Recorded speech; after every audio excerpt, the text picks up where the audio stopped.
శ్రీ సాయి సచ్చరిత్రం 13వ అధ్యాయం.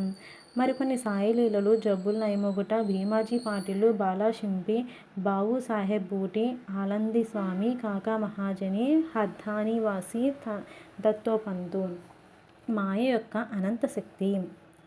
బాబా మాటలు క్లుప్తముగా భావనాగర్భితమగు, అర్థపూర్వమగు, శక్తివంతమగు, సమతూకముతోనూ నుండెడివి. వారు ఎప్పుడూ తృప్తిగా నిశ్చింతంగా నుండేవారు. బాబా ఇట్లనిరి: నేను ఫకీర్ అయినప్పటికీ ఇల్లు వాకిలి భార్యాబిడ్డలు తదితర బాధరబందీలు లేకుండా ఎక్కడికి కదలకుండా ఒక చోటను కూర్చున్నప్పటికీ తప్పించుకోలేని మాయ నన్ను బాధించుచున్నది. నేను నన్ను మరిచినను, ఆమెను మరువలేకున్నాను. ఎల్లప్పుడూ ఆమెను నన్ను ఆవరించి ఉన్నది. హరి యొక్క ఆ ఆదిమాయ బ్రహ్మాదులనే చికాకు పరుచుచుండగా నా వంటి దుర్బలుడైన ఫకీరునెంత హరిప్రసన్నుడైనప్పుడే ఆ మాయ నుండి తప్పించుకొనుట సాధ్యం. నిరంతర హరిభజనయే దానికి మార్గం. మాయాశక్తిని గూర్చి బాబా ఆ విధముగా పలికెను. మహాభాగవతంలో శ్రీకృష్ణుడు యోగులు తన సజీవ ప్రతిరూపములని ఉద్ధవునకు చెప్పియున్నాడు. తన భక్తుల మేలు కొరకు బాబా ఇంకా ఏమి చెప్పియున్నారో వినుడు. ఎవరు అదృష్టవంతులో, ఎవరి పాపములు క్షీణించినవో వారే నన్ను భజించుట యందు తత్పరులై నన్నెరుగగలరు. ఎల్లప్పుడూ సాయి సాయి అని స్మరించినంత సప్త సముద్రములను దాటించెదరు. ఈ మాటలను విశ్వసింపుము, తప్పక మేలు పొందెదవు. పూజాతంతులో నాకు పనిలేదు. షోడశోపచారములు గాని అష్టాంగ యోగములు గాని నాకు అవసరం లేదు. భక్తి ఉన్న చోటే నా నివాసం. ఇక తమకు పూర్తిగా శరణాగతులైన వారికి క్షేమం కొరకు బాబా ఏమి చేసెనో వినుడు. భీమాజీ పాటిల్. పూనా జిల్లా, జున్నూర్ తాలూకా, నారాయణఘామ్ వాస్తవుడు భీమాజీ పాటిల్ 1909వ సంవత్సరంలో తీవ్రమైన ఊపిరితిత్తుల రుగ్మతకు గురయ్యను. తుదకు అది క్షయవ్యాధిగా పరిణమించెను. అన్ని రకముల ఔషధములను వాడెను, కానీ ప్రయోజనం లేకుండెను. ఇక ఆశలన్నీ వదులుకొని, ఓ భగవంతుడా, ఇక నీవే నాకు దిక్కు, నన్ను కాపాడు అని ప్రార్థించాను. మన పరిస్థితులు బాగుండనంత వరకు మనం భగవంతుని తలచు అనే సంగతి అందరికీ తెలిసినది. కష్టములను మనను ఆవరించినప్పుడు మనం భగవంతుని జ్ఞప్తికి తెచ్చుకొనేదము. అట్లనే భీమాజీ కూడా భగవంతుని స్మరించెను. ఆ తరువాత తన అనారోగ్య విషయమై బాబా భక్తుడగు నానాసాహెబ్ చాందోద్కర్తో సలహా చేయవలనని ఆలోచనలో కలిగాను. వెంటనే తన జబ్బు యొక్క వివరములన్నీ తెలుపుచూ ఆయన ఒక లేఖ వ్రాసి అతనికి అభిప్రాయం అడిగాను. బాబా పాదములపై పడిన బాబాను శరణు వేడుకొనుట యొక్కటే ఆరోగ్యమునకు సాధనమని నానాసాహెబ్ చాందోద్కర్ జవాబు వ్రాసాను. అతడు నానాసాహెబ్ సలహాపై ఆధారపడి షిరిడీకి పోవుట ఏర్పాట్లన్నీ చేసుకున్నాను. అతడు షిరిడీకి తెచ్చి మసీదులో నన్న బాబా ముందు కూర్చునబెట్టిరి. నానాసాహెబ్ శ్యామ కూడా నచటనే ఉండిరి.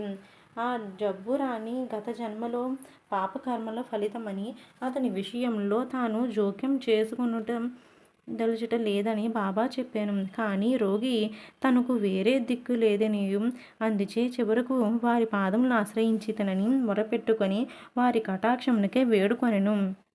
అతని ప్రార్థనకు బాబా హృదయం కరిగెను. అప్పుడు బాబా అతనితో ఇట్లనిరి: ఊరడిల్లుము, నీ ఆతను పాలద్రోలుము, నీ కష్టములు గట్టెక్కినవి. ఎంతటి పీడబాధలున్నను ఎప్పుడైతే ఈ మసీదు మెట్లు ఎక్కుదురో వారి కష్టములన్నీ నిష్క్రమించి సంతోషమునకు దారి తీయను. ఇచ్చట ఫకీరు మిక్కిలి దయాద్ర హృదయుడు, వారి రోగములకు తప్పగా బాగుచేయును అని ఆ ఫకీరు అందరినీ ప్రేమతో దయతోనే కాపాడును. ప్రతి 5 నిమిషములకు రక్తం గ్రక్కుచుండుచున్న రోగి బాబా సముఖమున ఒకసారి అయినా రక్తం గక్కలేదే. బాబా వాని దయతో కాపాడేదనని అభయమిచ్చెను. వెంటనే రోగం నయమొగుట ప్రారంభించెను. వాని భీమాబాయి ఇంటిలోనే బస చేయమని బాబా చెప్పాను. భీమాజీ వంటి రోగికి ఆ ఇల్లు ఎంత సదుపాయమైనది కానీ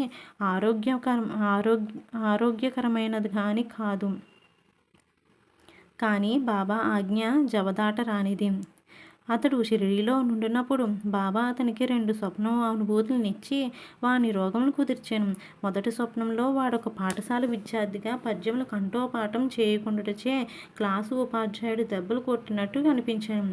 రెండవ స్వప్నంలో వాని ఛాతీపై పెద్ద బండను వైచి క్రిందకి మీదకు తోయటం మిక్కిలి భావన అనుభవించాను.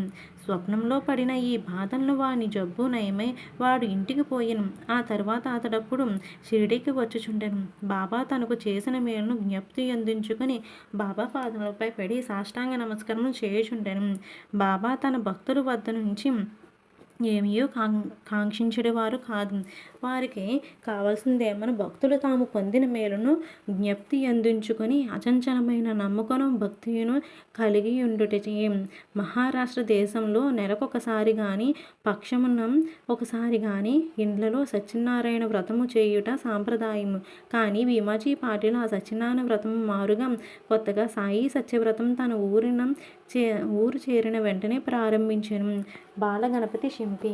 బాలగణపతి అనువాడు బాబా భక్తుడు. ఒకసారి అతడు మలేరియా జబ్బుచే మిగులు బాధపడెను. అన్ని రకాల ఔషధములు కషాయములు పుచ్చుకొనెను. కానీ నిష్ప్రయోజనమయ్యెను. జ్వరం కొంచెమైనను తగ్గలేదు. షిరిడీ పరిగెత్తెను. బాబా పాదములపై పడెను. బాబా వానికి లక్ష్మీ మందిరమందున్న నల్లకుక్క నూకు పెరుగన్నం కలిపి పెట్టమని చెప్పాను. ఈ వింత రోగ నివారణోపాయం ఎట్లు నెరవేర్చిన వలన బాలకు తెలియకుండెను. ఇంటికి పోగా అచ్చటం అన్నం పెరుగు సిద్ధంగా నుండి చూచెను. రెండింటినీ కలిపి లక్ష్మీ మందిరం వద్దకు పోయెను. అచ్చట ఒక నల్ల కుక్కను తోక ఆడించుకొనుచు కనిపించెను. పెరుగన్నం కుక్కకు ముందర పెట్టెను. కుక్క దాన్ని తినెను. అంతటితో బాలగణపతి మలేరియా జబ్బు శాశ్వతంగా పోయెను. బాపు సాహెబ్ బూటి. ఒకానొకప్పుడు బాపు సాహెబ్ బూటి జిగట విరోచనాలతో బాధపడెను. అతను అలమారు నిండా మంచి మంచి మందులుండెను. కానీ అవి ఏమీ గుణమివ్వలేదు. ఈ సమస్య నుండి కాపాడమని బాపు సాహెబ్ బాగా నీరసించాను. అందుచే బాబా దర్శనముకై మసీదుకు కూడా పోలేకుండాను. బాబా అతన్ను మసీదుకు రమ్మని కబురు పంపి అతడు రాగానే తమ ముందు కూర్చుండబెట్టుకొని తమ చూపుడు వేలు ఆడించుచు, జాగ్రత్త, నీవు ఇక విరోచనం చెయ్యకూడదు, వామనము చేయకూడదు, ఆపగవలెను అనెను. ఆ మాట బాబా మాటలు సత్తువను కనుడు. వెంటనే ఆ 2 వ్యాధులు పారిపోయెను. బూటీ జబ్బు కుదిరెను. ఇంకొకప్పుడు బూటీ కలరా సోకెను. తీవ్రమైన దప్పికతో బాధపడుచుండెను. డాక్టర్ పిల్లే అను వైద్యుడు అన్ని ఔషధములు ప్రయత్నించాను. కానీ రోగం కుదరలేదు. బాపు సాహెబ్ అప్పుడు బాబా వద్దకు వెళ్ళి ఏ ఔషధం పుచ్చుకొనుచు తన దాహం పోయి జబ్బు కుదురునని సలహా అడిగాను. బాదం పప్పు, పిస్తా, అక్రోట్ నానబెట్టి పాలు చక్కెరలో ఉడికించి పుచ్చుకొనుచో రోగం కుదురునని బాబా చెప్పాను. ఇది జబ్బును మరింత హెచ్చించినే కానీ ఏ డాక్టరు చెప్పరు. కానీ బాబా ఆజ్ఞను శిరసావహించెను. పాలతో తయారు చేసిన దాన్ని సేవించి విచిత్రంగా రోగము వెంటనే కుదిరెను. ఆలంది స్వామి. ఆలంది నుండి ఒక సన్యాసి బాబా దర్శనముకై షిరిడీ వచ్చెను. అతనికి చెవుపోటు ఎక్కువగా ఉండచే నిద్ర పట్టకుండెను. శస్త్రచికిత్స కూడా చేయించుకొనెను. కానీ వ్యాధి నయం కాలేదు. బాధ ఎక్కువగా ఉండెను. ఏమీ చేయుట తోచకుండెను. తిరిగిపోవునప్పుడు బాబా దర్శనముకై వచ్చెను. అతని చెవుపోటు తగ్గుటకు ఏదైనా చేయమని శ్యామ ఆ సన్యాసం తరపున బాబాను వేడుకొనెను. బాబా అతన్ని ఇట్లు ఆశీర్వదించెను. అల్లా అచ్చా కరేగా, భగవంతుడు నీకు మేలు చేయును. ఆ సన్యాసి పూనా చేరి 1 వారం రోజుల పిమ్మట షిరిడీకి ఉత్తరం రాశాను. ఆ ఉత్తరంలో తన చెవుపోటు తగ్గినని కానీ ఇంకనూ వాపు తగ్గలేదని రాశాను. వాపు పోగొట్టుకొనుటకై శస్త్రచికిత్స చేయించుకొనవలనని బొంబాయి వెళ్ళెను. డాక్టర్లు చెవి పరీక్ష చేసి శస్త్రచికిత్స అవసరం లేదని చెప్పిరి. బాబా వాక్కుకున్న శక్తి అంత అద్భుతమైనది. కాకా మహాజని అను ఇంకొక భక్తుడు గలడు. అతడు నీల విరేచనములతో బాధపడుచుండెను. బాబా సేవ కాటంకం లేకుండా 1 చెంబు నిండా నీళ్లు పోసుకొని దాన్ని మసీదులో ఒక మూల పెట్టుకొనెను. అవసరం వచ్చినప్పుడు పోవుచుందుము. సర్వజ్ఞుడైన బాబాతో ఏమీ చెప్పనక్కర్లేదని బాబాయే త్వరలో తనకు స్వస్థత చేకూర్చునని కాకా నమ్మెను. మసీదు ముందర రాళ్ళు తాపన చేయుటకు బాబా సమ్మతించెను. కావున పని ప్రారంభమయ్యెను. వెంటనే బాబా కోపోద్రిక్తుడై బిగ్గరగా నడిచెను. అందరూ పరిగెత్తుకుని పోయిరి. కాకా కూడా పరిగెడ మొదలెడెను. కానీ బాబా అతనికి పట్టుకొని ఇచ్చట కూర్చుండబెట్టాను. ఈ సందడిలో నేనెవరో వేరుశనగ పప్పుతో చిన్న సంచిని అచట విడిచి పారిపోయిరి. బాబా యొక్క పిడికెడు శనగపప్పును తీసి చేతులతో నలిపి పొట్టును ఊదివేచి శుభ్రమైన పప్పును కాగాకిచ్చి తినమనను. తిట్టుట శుభ్రపరచుట తినుట ఒకేసారి జరుగుచుండెను. బాబా కూడా కొంత పప్పును తినెను. ఉత్తది కాయగానే నీళ్లు తీసుకుని రమ్మని బాబా కాకాను ఆజ్ఞాపించాను. కాకా కుండతో నీళ్లు తెచ్చాను. బాబా కొన్ని నీళ్లు తాగి కాకాను కూడా త్రాగమన్నాను. అప్పుడు బాబా ఇట్లనను, నీ నీళ్ల విరేచనలు ఆగిపోయినవి. ఇప్పుడు నీవు రాళ్ళు తాపన చెయ్యు పనిని చూచుకొని వచ్చాను. అంతలోనే పారిపోయిన వారందరూ తిరిగి మసీదు చేరి పని ప్రారంభపడిను. విరోచనములు ఆగిపోవటచే కాక కూడా వారితో కలిసాను. నీళ్ల విరోచనం వేరుశనగపప్పుతో ఔషధమా? వైద్యశాస్త్రం ప్రకారం వేరుశనగపప్పు విరోచనములకు హెచ్చించును గాని తగ్గించదు. ఇందు నిజమైన ఔషధం బాబా యొక్క వాక్కే. హార్దా నివాసి దత్తోపంతు. దత్తోపంతు హార్దా గ్రామ నివాసి. అతడు కడుపు నొప్పితో 14 సంవత్సరములు బాధపడాను. ఏ ఔషధం వానికి గుణం ఇవ్వలేదు.